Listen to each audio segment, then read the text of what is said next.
we're providing consultative services to our clients based on their risk portfolio. So Phil, I got the honor of meeting Phil a couple months ago, and I think what Phil found out about us was how to try to transition our clients from traditional OEM maintenance contracts to kind of a self-insurance model.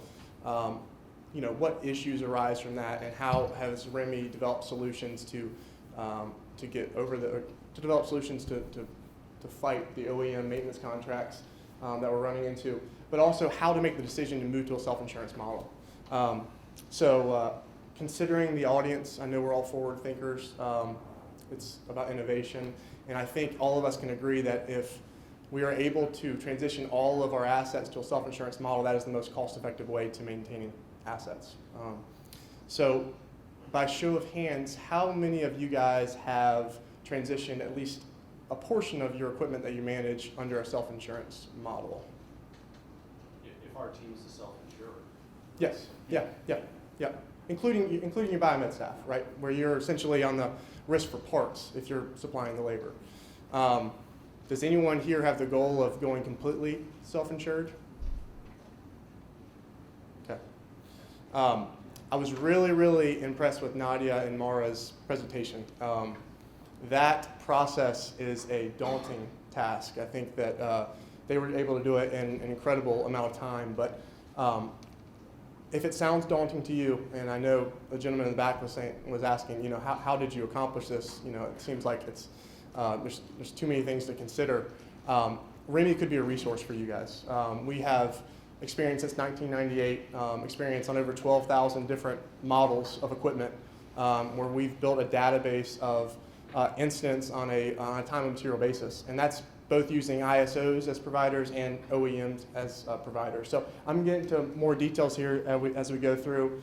I think this is how it works. All right, just a brief agenda. I'm going to get into the Ramey PartSource partnership. They've been an invaluable asset to us because part of our program is managing the risk of our clients. And if we're on the risk, we're looking for more cost-effective solutions to maintain that risk. So PartSource has been huge in that way. Not only PartSource, but depending on what modality we're talking about. We've developed several other national partnerships that are very important in establishing before you make the decision to go under a self-insurance model. Understanding traditional OEM maintenance contracts, that should be pretty simple. Ramey products, consulting, SIR structure, self-insured retention structure, where there is a self-insurance component to that, and a guaranteed cost structure. All three of our products, it is imperative to understand how you're transitioning from a traditional OEM maintenance contract to a self-insurance modality. Finally, understanding the risk, not only financial, but also service-driven. Nadia and Mara, I think the financial portion was probably the easier part. It was trying to figure out how you weren't going to sacrifice service for less cost. So I want to get into that, and then finally some questions and answers. We've been dealing with PartSource and working with PartSource since 2003. We've had almost 2,000 service events with them. That number is exponentially growing. In 2014, we had 448 service requests with them alone, millions of dollars of cost savings. PartSource actually became, in the healthcare space, our first call for all part sourcing situations. So before we even reach out to any of our other ISO networks, we called PartSource for their consultation on all part sourcing. Just get into OEM maintenance contracts. All right, so this isn't anything that you guys don't know, but you buy an asset, it comes with a warranty. The OEM is at your door when that warranty expires for you to buy an OEM maintenance contract. The OEMs have a funny way of sliding these maintenance contracts to the least cost conscious people in the hospital, right? They're not very transparent in it. They try to get it into the hands of those that aren't going to look at alternative options. I know we're talking to a lot of clinical engineers here, but have you guys set up a structure where all service contracts are sent to you guys before they're actually signed off on? Yes. Getting there. Okay, good. I would strongly suggest that. Usually there is an incentive from a clinical engineering perspective to save the hospital's money. what Ramey specializes in is integrating themselves in that procurement process, both from an equipment maintenance perspective, but also from a capital asset purchase perspective. And so essentially before anyone puts their stamp of approval on it or their signature on it, we want to make sure that they're doing things in the most cost-effective manner. Common terms, OEM, original equipment manufacturer, ISO, independent service organization. The typical service scenario in most of the hospitals that we do business with is that the hospital is buying multiple contracts from multiple manufacturers, depending on what modality equipment they have. What it results in is just a combination of all these maintenance contracts, and usually they have various expiration dates throughout the year, so it becomes tough to manage from an administrative perspective. Contracts are more expensive than the other routes out there, whether you go the ISO route or you move to a self-insurance model. The service options are typically more limited. If you do buy an OEM maintenance contract, you're usually limited into a local service technician, right? So those OEM maintenance contracts are typically only as good as your local service technician that you're utilizing there. Verifiable reports are usually non-existent, and this is where we come into play, and Nadia and Laura mentioned it several times, but it's really hard to make decisions without data. And I think that's where Ramey can be a great resource for all of you guys in trying to make the decision on what equipment is best served under an OEM maintenance contract, what equipment should we look at getting limited maintenance contracts on, for instance, PM maintenance contracts, and what equipment we can become fully insured on, fully self-insured on, I should say. So why do people purchase service contracts? A, because it's a great deal for our organization. Surprisingly, there's several of our clients that do believe that it's a great deal. B, to avoid unexpected repair expense, predictable budget. That's actually a huge, especially in state-funded state-funded entities that we do business with, where budgets are very, very important. OEM maintenance contracts or some type of contract where you're budgeted is a necessity there. And then C, which I think most people actually fall into the category of, is fear of the unknown. You're held hostage by OEM fear tactics.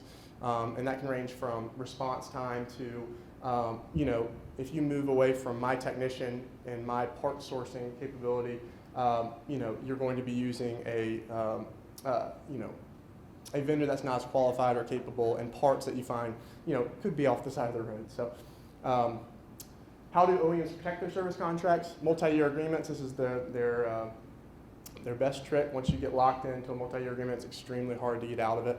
Once you sign that contract, you've locked yourself in. No cancellation clauses that pulls into the multi-year agreements. And I'm speaking very generically here, but most hospitals do not negotiate cancellation clauses within their maintenance contracts. Certain lease restrictions, depending on if you buy your assets or you lease them. If you do lease them, a lot of times they have restriction on what vendors you can use. Utilization contracts. This is actually new to the marketplace, specifically for CTs and MRs. It used to be 6 years ago when I started for Ramey, it was hard to find a CT contract that was less than $100,000 per year.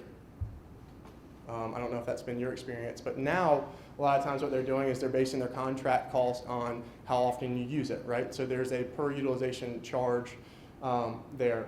That is, it's a unique way of them to set the baseline very low with regards to their costs, but also ultimately have some escalation clauses in there. And lastly, fear factors, which I talked a little bit about earlier. I'll get into more details there. When is the best time for you to negotiate an OEM maintenance contract? When you buy the machine. Yeah, absolutely. Absolutely. Was that your experience? Okay. It is paramount that you guys get used to negotiating maintenance on your capital asset purchases if you're going to move to a self-insurance route. It's the best time to do it, especially when there's competition involved. A GE may want to get a leg up on a Siemens if you're comparing two assets against one another. We've had some success moving hospitals, and we can provide them with procurement templates of what questions to ask the OEMs and what requirements for the OEMs to give them at the capital asset purchase. Some examples of this are firmware and software updates that they may try to later down the road charge you for software upgrades. We've had some luck, with GE, with some of these big manufacturers. supplying our hospitals with those types of things so that you can move to a self-insurance model without being too frightened to do so. All right, briefly about Ramey. We've been in business since 1998, and we have covered over 250,000 assets in that time. This does not include biomedical assets. We're mostly talking about general X-ray and higher with regard to complexity.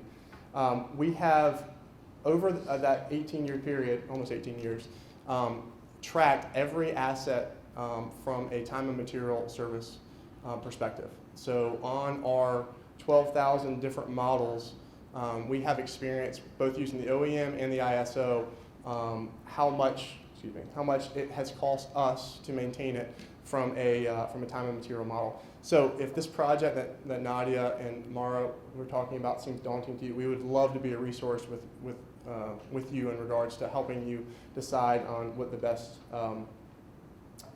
strategy is for your equipment.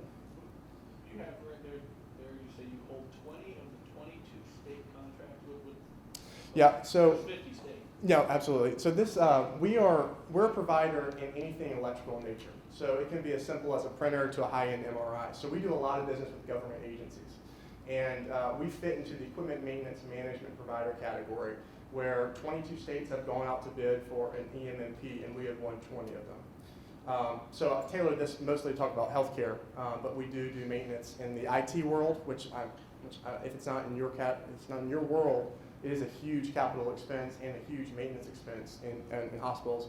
But anything electrical in nature is pretty much eligible for our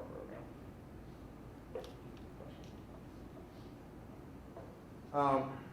More background on Ramey. We do not perform any maintenance. We do not employ any technicians. We are an outsourcing company and purely a consultative financial company. Can Ramey help? If the answer to any of these three is yes, we do feel like we have we can fit into your equation. Does your organization have service contracts for your equipment? Does your organization currently have a cost savings initiative?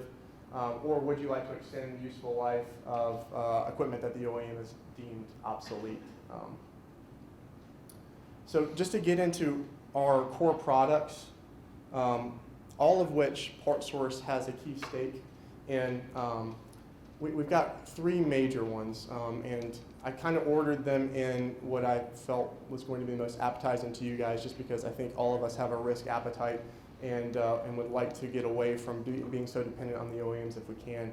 But we have a consultative agreement where you essentially utilize the data that we've collected over our past 18 years on a per model basis. We understand the part exposure. We understand the corrective versus preventative exposure that you may incur. So if you're an entity that's trying to decide how to transition, but I don't really have the data to know what equipment I should move over to a self-insurance model or which ones I should stay under contract, we can be a great resource for you. I mentioned it before, but moving from a contract to self-insurance, one, you have to contemplate the financial repercussions of it, but also you have to contemplate the service repercussions of it. So over the past 18 years, we've developed a vendor network that we establish with all of our clients, and we give them access to that vendor network. So if you have an asset that fails and your biomeds aren't capable of providing service, we become a resource for you to identify what the most cost-effective option is locally for you guys to use that's capable of service, and that has the certifications that are needed to provide the service. That's kind of the consultative product. Our self-insured retention program, it's a product that is a little bit, it's for a client that has a risk appetite but wants financial security. So I'll take you through the process of this. What we do is we go into a hospital or healthcare system and we collect all of their current maintenance contracts. And we baseline their current spend and their current level of coverages.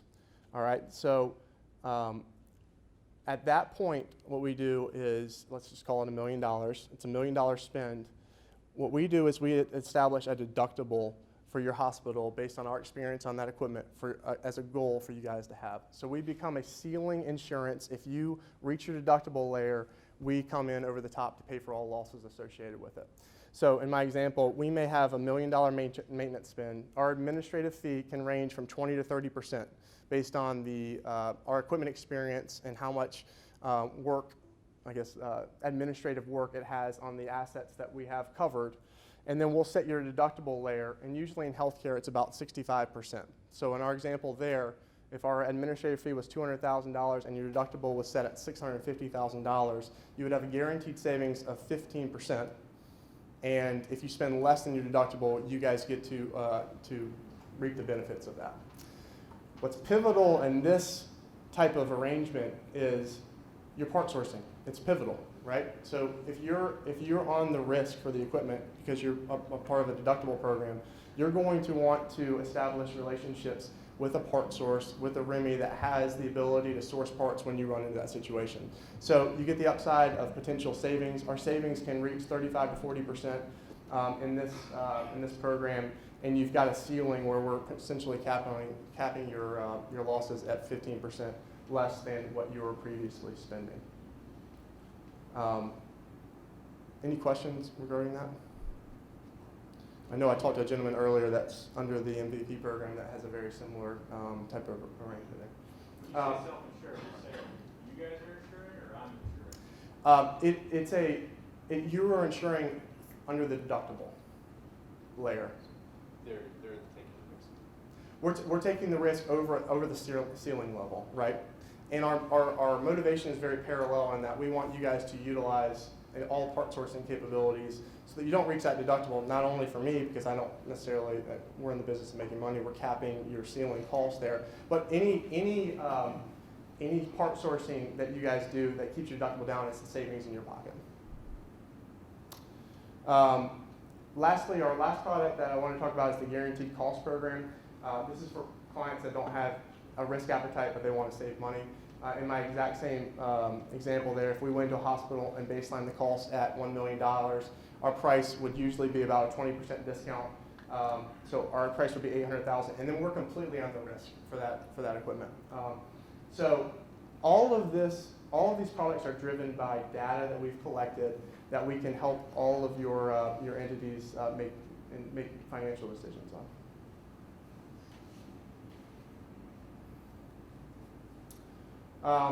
Evaluating your service spend for potential savings. You've ultimately got three choices. One is a self-insurance model. Two is the OEM maintenance contract or ISO contract. And three is some type of alternative via the Ramey self-insurance retention program or a guaranteed cost structure.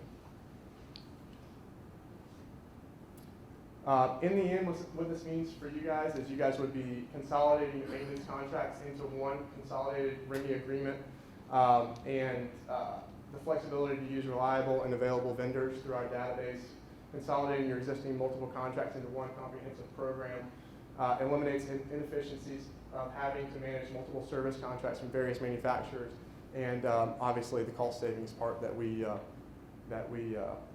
offering there. Any questions so far? I have a question. Mm-hmm. I'm with Adventist Health. We've talked to several, I don't think we've talked to you guys, but we've talked to several organizations like you. And it seemed like the crux, we're almost completely self-insured already. Okay. But everybody we talk to in your line of work say, whenever we say, how about if you take over, if we do the shared risk on all of our Toshiba CTs? Mm-hmm. They said, no, we want the whole thing or nothing. How does Ramey address that? No, it's a great question. So there's an insurance component to our program, which means the spread of risk and the law of large numbers. We are interested in a group of equipment. However, our model-specific data lets us know if it's the best fit under an OEM maintenance contract or a self-insurance model. So for instance, the Aquilian 64s, right? They've got a proprietary tube from Toshiba on there. Yeah, I just picked them out of the blue. Oh yeah, okay, yeah, it's a good example.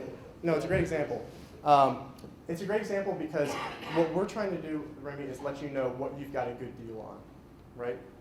If Toshiba's offering a maintenance contract that we simply can't compete on, and we understand it from a data-driven perspective, right? We understand that Toshiba CT tubes are supposed to last, 600, 800 rotations. And if Toshiba is offering you a price that we know we can't compete with, it's all about the security and knowing that you guys are making the best decision by keeping that under an OEM maintenance contract. So it's all, I hate, I'm dodging your question a little bit in that saying it's all model specific, and there's 12,000 different models. There's certainly equipment out there that's best served in an OEM maintenance contract. For instance, does anyone have an ASP plasma sterilizer? Have you guys thought about moving that off of contract? Have you had any luck doing it? We break even every year, Okay. but I'd rather break even than not have the contract because I don't like it. Okay. Well, that's a great example. Our experience is This is for spite. yeah. Our experience has been on ASP sterilizers that they have a minor and a major PM, and that major PM can be detrimental if you've had other failures on that. So that may be an example where we go back and say, an OEM maintenance contract is best served. Anesthesia machines, for example, your exposure is totally in the preventive maintenance there. 90% of what you spend on anesthesia machines will be PM related and not corrective maintenance related. So if your biomed company, if your biomed technicians cannot provide the service there, we would recommend that you go with a local biomed company and buy a PM only maintenance contract, where labor would be more expensive or more inexpensive than going with a time and material structure. So those are just a couple examples where we're really going to look at it on a per modality basis, and based on our experience, recommend you guys in the direction where we've had success or not had success. Any other questions?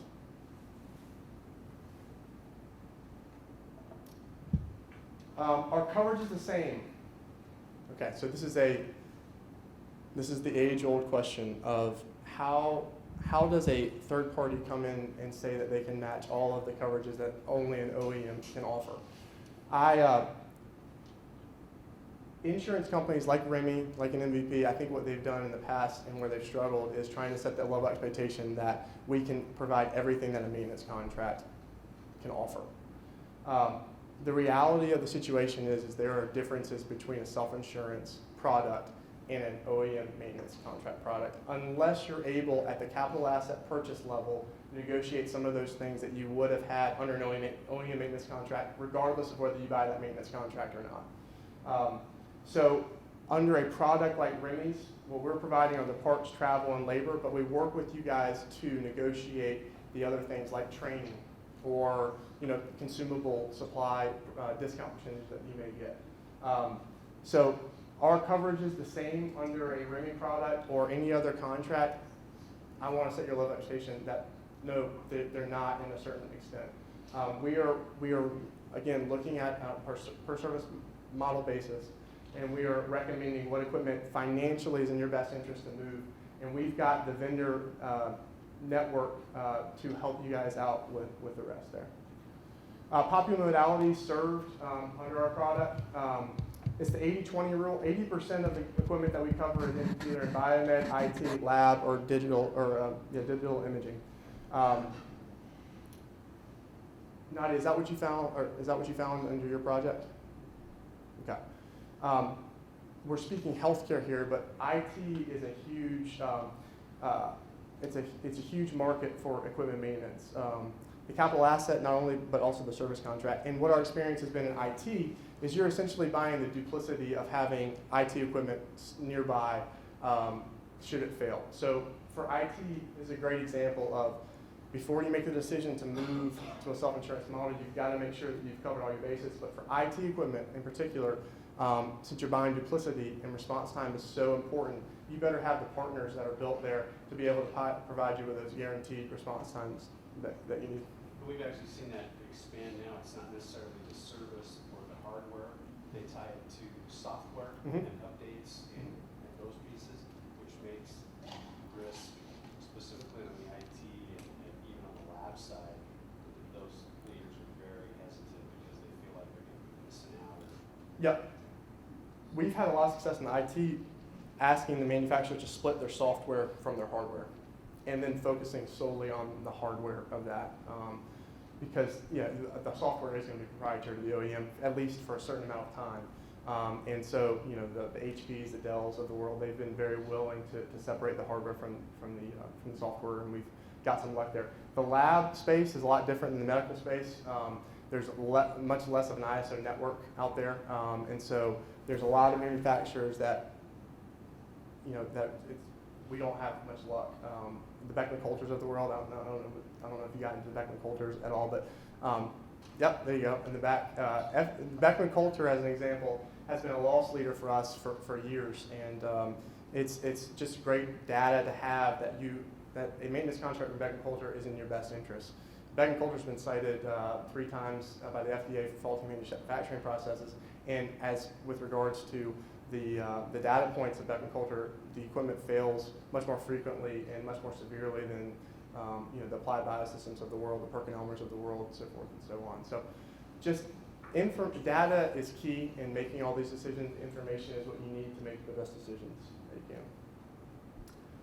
Typical equipment covered, I mentioned it earlier, but we cover generally, we cover generally anything that can be plugged into a wall that's electrical in nature. But again, everything is reviewed on a per model basis to determine what is a good fit for our program or for you to move to a self-insurance model there. So several key departmental type of equipment there. Online reports, all of our clients get not only get our data, but they also get the data of their equipment. So as soon as you become a client of Ramey, we start tracking on a per service event all of your equipment performance. So if a lot of our clients set up quarterly business reviews with us to determine what equipment is failing more frequently, what equipment should we look in replacing, what equipment has reached end of life. Do your engineers have opinion with regards to what type of model to replace it with? We do outsource quite a bit of that to PartSource as well, and use them in our consulting services. The engineering support, I got into that just a little bit there, but we outsource a lot of this to PartSource. Like I said, they become our first call for part sourcing, but also for asset purchasing as well. But we developed some end-of-life strategies, accessibility, keys and passwords. We work with clinical engineering departments across the country to get them the proper software keys and passwords to be able to perform the maintenance on their machines. If we're not able to provide it, then we engage with a PartSource or another national ISO to help with that. Evaluations, upgrades, recall support. We really want to be integrated in the procurement process, and that would include capital assets and maintenance contracts. But if an OEM is recommending that an upgrade happen, it may be because the equipment's reached obsolescence from their perspective. But you may not be ready to upgrade it. We have the data that shows how long you could expect that piece of equipment to keep performing at the level that you find suitable or you deem suitable. And then we also got when you are interested in replacing those capital assets, what manufacturers fail more frequently than others, what manufacturers fail more severely than others. So I think we can bring great value in determining what capital asset to decide on. And then finally, reports, industry standard reports, PMs. We are an asset management company in that we do provide you with all of the data on your equipment, but also the reporting needed to make sure that you're getting all your PMs performed. If operational qualifications are required in the lab space specifically, we have those types of reports as well. So just an offering summary from Ramey. Savings, immediate reduction of a top 10 expense. If you guys look at equipment maintenance, I think you'll all fall within the top 10 of your expense categories. The multi-vendor, we're technically vendor neutral. We don't have any agreements with OEMs or ISOs except for SLAs behind the scenes. And so we can offer you our network of vendors, so forth and so on. Maximize end of life and cap. We're maximizing and increasing end of life for your equipment and capital asset purchases. And then efficiency, it's kind of a one-stop shop for what has been described as a daunting task of trying to collect all this data for yourselves. Any questions on that before I go to the next slide? Understanding the risk. Okay, so financial. What should I take the risk on? How should I budget if I decide to go self-insured? Do I understand the cost-effective sourcing options that are in the marketplace?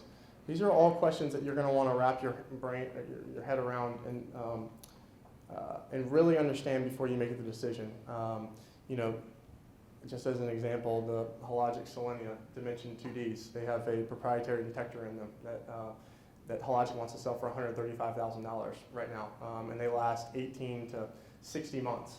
It's a very wide range, but that's data that you would probably want to take a look at. We've covered 5 of them, and we've had 2 of them that have failed. Two detectors have failed in a 2-year span. So this is all data that you guys would have access to help you make the decisions on how should I budget.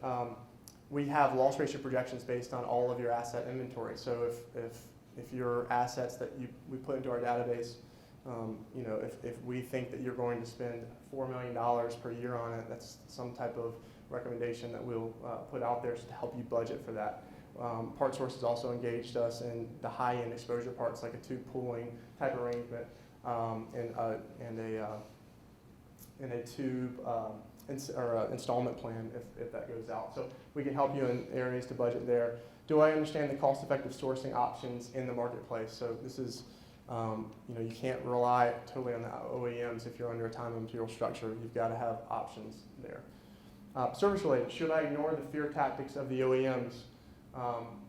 Those maintenance contracts that they sell you guys have a lot of profit margin built into them. Just to give you a level of exposure to that, we're on average discounting OEM maintenance contracts by 20%. Okay, so our goal loss ratio is a 65% loss ratio. So that means for every dollar coming in, we expect to pay out 65 cents per dollar that comes in. So that goes to show you how much profit margin are built into maintenance contracts. They want to keep them. They're going to try to scare you away from moving it over. If you can solve the service-related issues from moving from a contract to a self-insurance model, and a lot of you guys have the resources to do that with your own technicians, it's really in your best financial interest. What OEMs don't work well in their time and material service model? What OEMs do not have, they're proprietary. What OEMs don't have ISO providers available for them. You know, in the lab space, it's much more common for that to happen. The bioMérieuxs of the world, the ASPs of the world, those are usually proprietary. So that's not only manufacturer-wide, but modality specific as well. You want to be modality specific on that. And then, are we confident that we have a reliable service option? This goes back into our vendor database, but also our relationships with companies like PartSource. Are we comfortable that if this fails, I'm going to be able to have a vendor on site that's going to provide timely and capable service? So our 18 years of experience and data, not only from a financial perspective but service perspective, I think can be of great value to each of you guys. And that is it. Wanted to open up for any questions and answers that you guys may have. You mentioned that logic detector. Mm-hmm. So I assume that was some kind of accidental damage. Detectors don't just kind of fail like that. So do you guys handle if it fails? Mm-hmm. Do you guys scrutinize that failure, whether it's accidental or not, and then push back with us? And is there, you know, now there's somebody else between Yeah.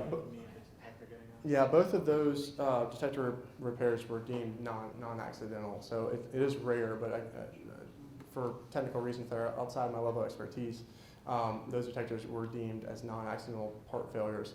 But our intention, if it's covered under our program, is to match the level of coverage that you would have had under your previous maintenance agreement. So if accidental damage was covered on your maintenance contract, then that's something that we would cover as well. Now I will say, if you have an accidental damage coverage within your maintenance contract, that may be something that we determine is a better fit under that OEM maintenance contract. But it's part of the analysis that we do. Yeah. Mm-hmm. So you brought up updates, and I'm thinking of more upgrades and, Mm-hmm. and answering that question, because oftentimes that becomes difficult to put a price on what an upgrade really costs. And sometimes there's backdated upgrades that you have to buy each one to get back up to the current version to get the newest. And so just tell me how you would answer that question, or how you get around Sure. So software is a tough topic within a maintenance contract because it's not clearly defined a lot of times. I will say typical in the space is that software upgrades are not included with an OEM maintenance contract. It's an upgrade to a new version, Windows 7 to Windows 10, where you'd have to pay for something like that. If we review a maintenance contract that includes software upgrades, and it is a requirement from our client's perspective that those upgrades are maintained, then that may be something that we recommend that stays under an OEM maintenance contract. Usually that's in new releases and modalities where the ISO market has not fully developed, and so it's on a per contract basis, we're trying to review it to determine what's in your best interest. So where are you seeing growth in your business? The lab space specifically. We're seeing in the lab space because we are a good alternative to the OEM maintenance contract, and there's not many ISOs that are capable of servicing the equipment. All right, so in our guaranteed cost structure is very beneficial to them because they can take the savings, usually between 20 and 30%, and then we will reimburse vendors to come out and service that equipment. A lot of times we're forced to use the OEM because that's simply the only option that's out there. And so that's why our underwriting and our analysis of those contracts is very, very important to determine which ones we would like to take the risk on and which ones we want. Now in the healthcare field, our consultative approach is what's growing significantly because it's a daunting task to try to figure out what equipment works well under time and material and which ones work best under OEM. So our consultative approach is growing in the healthcare space. So to follow up on that, some manufacturers in part of their fear tactic as well, they've added language in their service contracts that would indicate if you're off a contract, you've been on, now you're off, and somebody else is doing the work, there's a fee for them to come in and do a recertification review fee. and recertification and all those kinds of stuff, which comes at a cost. Yep. So how do you handle that? If we move something from an OEM off of a contract, you need to be confident that you don't ever need to move it back under a maintenance contract for fear of that. Now that's usually manufacturer specific with regards to the recertification fees. And so a lot of times what we do is when we move it that one time, we don't ever plan on moving it back under a maintenance contract because you're right, you open yourself up to recertification fees and it's ways for them to get back some of their lost revenue that they lost out. How do you deal with the high acuity labs that run on a 24-hour basis that have those 24-hour contracts? Mm-hmm. That if you remove the contract, that the vendor will not be there to support it 24 hours? That falls into our consultative arrangement where we better have a vendor solution for any type of situation. Now, to answer your question about the 24/7 coverage, that is something that Ramey would pay for if it was covered under your previous maintenance contract as 24/7. But if we do not have a solution for a vendor to be out there any hour of the day under a 24/7 maintenance contract, that may be something that we recommend. Guys, you have the best deal that's out there. And that's what this is all about, is trying to understand what the best deal is in the marketplace. The simple math, Tommy, I guess on the lab example is there's so much margin built into the service contract, you're coming in with a lower fee for that, basically buying time and materials, which are marked up but not so costly as a service contract, and then providing people a similar coverage. Right. And if you look at simple math of it, if we're providing a 20% discount and our loss ratio goal is 65% under a time and material structure, where we're paying the OEMs their standard labor rates, so GE to get to the door is $600. If our goal, Ramey, is 65% loss ratio, just imagine what your goals could be from an organization. If you have biomed technicians that are capable of servicing the equipment, if you're open to using ISOs, our most successful clients are those that don't let the fear tactics of the OEMs influence their decision making, and they're open to alternative solutions in the service space, but also in the financial structure at which they do business. So to follow up to that, PartSource talked about the quality of the vendors for parts, and they have an ongoing process to evaluate the vendors providing parts. How are you evaluating the quality of the ISOs that you're selecting? Yeah, we track on a per call basis the call time and then the on-site response time of that client, of that vendor, but then also the call completion time of that. So we've got we've got thousands and thousands of vendors where we have the metrics to be able to show you guys, hey, vendor ABC, on average, their on-site response time has been, 37 hours. What about repair success though? They can be there fast and be out of there fast, but what about? That will show up in the call, yeah, that's a great question. That will show up in the call completion time, right? So if the variance between the on-site response time and the call completion, yeah, it's gonna show up in those metrics that we've got. So if I have a line made by one company and multiple vendors feeding into that line, and now I have a failure of one thing, and now all the vendors are pointing at each other as to whose fault it is. Who's managing that, me or you? You're talking about separation between hardware and software specifically? No, the hardware. Let's just take the hardware and how, or even the software, the LAS. If it's all on there and the line is made by one company and 3 other companies are fitting their equipment onto that particular line, and now you have multiple vendors. Well, the line is broken because of this, and then going, no, you didn't do this, and now the vendors are fighting each other. Mhm. Where do you guys fit in that? Yeah, our experience is not, we don't run into that very often. And it's probably because of the proactive underwriting and proactive ISO solution that we bring to the table. So we rarely ever identify an ISO that can only do a certain portion of the system.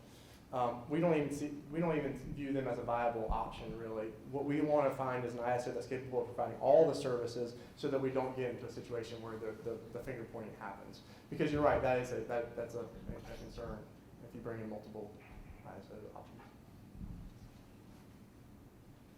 I just want to apologize publicly to your company. I think I had a very negative impression of it. Specifically, this may be unfair because I sent 2 contracts.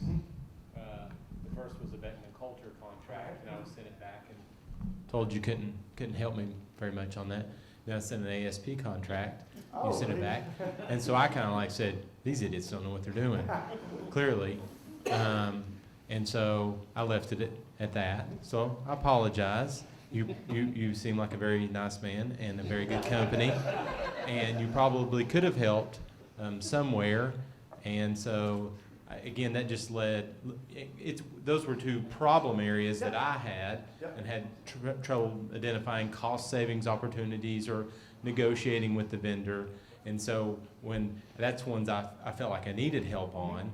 There's probably plenty of things I need help on, obviously. I don't think I'm very good at what I do. But in those 2 areas where I knew they were the most obvious that I needed help, there wasn't a lot of help. So I apologize. No, you shouldn't apologize. Come on back by. We'll take a look at some other stuff where I probably mismanage it, and you probably can provide some assistance. Well, we'd be. I did do that publicly. We'd be happy to be back involved in the process. If you were discouraged based on 2 contracts you sent, I would say it's a poor job by our sales guys telling you guys what we're capable of and what we're not capable of. We're truly trying to be consultants. So in that ASP and Beckman Coulter example, they should have properly described the situation to you. And that ASP is completely proprietary to the marketplace. You have a good deal, they have a minor and major PM that you have to pay for every other year, and that is simply not cost effective to move off of the maintenance contract. For the Beckman Coulter, pretty much the exact same. All parts are proprietary to Beckman Coulter. And so they really control the marketplace there. There's a buy and equalist out there, LabCorps. There's a lot of ISOs that can provide service to Beckman Coulter, but they're buying the parts from Beckman Coulter, and so they've kind of got a marketplace stranglehold on that stuff. So not everything's a great fit for a risk transfer product like ours. What we're really trying to do is consult you guys based on our data that we have, what you guys can confidently move off the maintenance contract and what you guys shouldn't move off the maintenance I contract. do have a more reasonable question, I think. In the first option, the consultative option, do you describe the resource requirements to manage the service events under that process? Where you, I assume that you would consult with what are your opportunities, what should you self-insure on, and what kind of pool from a cash perspective should you have to self-insure? Then how many people based on this will you need to manage these service-related events? Because that's one thing we've had some challenges around is people like to take the risk, but there's a lot of service events that need to be managed in this sort of arrangement where some of the full service contracts, especially in the lab areas, those get managed entirely by the lab people. And so once you move to some certain types of these models, now there's each service event, whether it's a PM or corrective, is an event to be Yeah. managed by an individual. And so you identify those resource requirements too? Yeah, so it's a great question. There is a discovery phase in each one of these consulting arrangements where we have to understand your procurement process, your asset, the resources available to you, whether or not you're funneling everything through a clinical engineering department. Everybody's a little bit different. But we help in that. So we're going to be consultative on that, not only from a financial perspective, but how much the budget for that thing, but also from a administrative perspective. This is the number of calls you can expect to have on this unit per year, and so forth and so on. But it's tailored kind of to that discovery phase where we understand exactly how your hospital works together, autonomously, however it works. We manage over 30,000 time and material service calls per year. And so it is, if we determine that you guys do not have the resources, you don't want your lab manager on the phone with a Beckman Coulter, because they seem to be the one that we're picking on today. They don't have the time to be on the call with Beckman Coulter on a time and material service event. That's something that you can outsource to our dispatch department as well. So yeah, it's part of the package.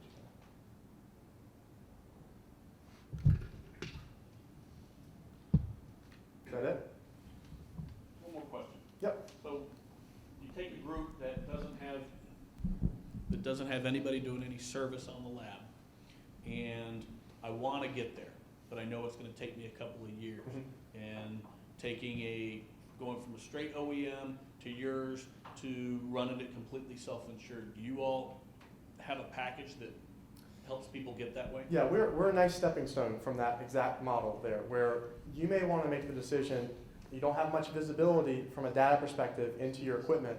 You've been buying OEM maintenance contracts, completely outsourcing it altogether. Our guaranteed cost structure may be one that you're very interested in, where we can offer a level of savings. We manage all the maintenance associated with that asset. We do our best to show you how you can source parts and build the data up over time, where you can see how much has Ramey spent on that asset to maintain it. Am I comfortable moving it to a self-insurance model after years of history have been built up? Yeah. There's no data that's more valuable than your own data, right? So you can leverage our data of over 12,000 models and 250,000 assets that we've managed, but that's just a good indicator, right? You could have a lemon, or you could have something that never has any service event set.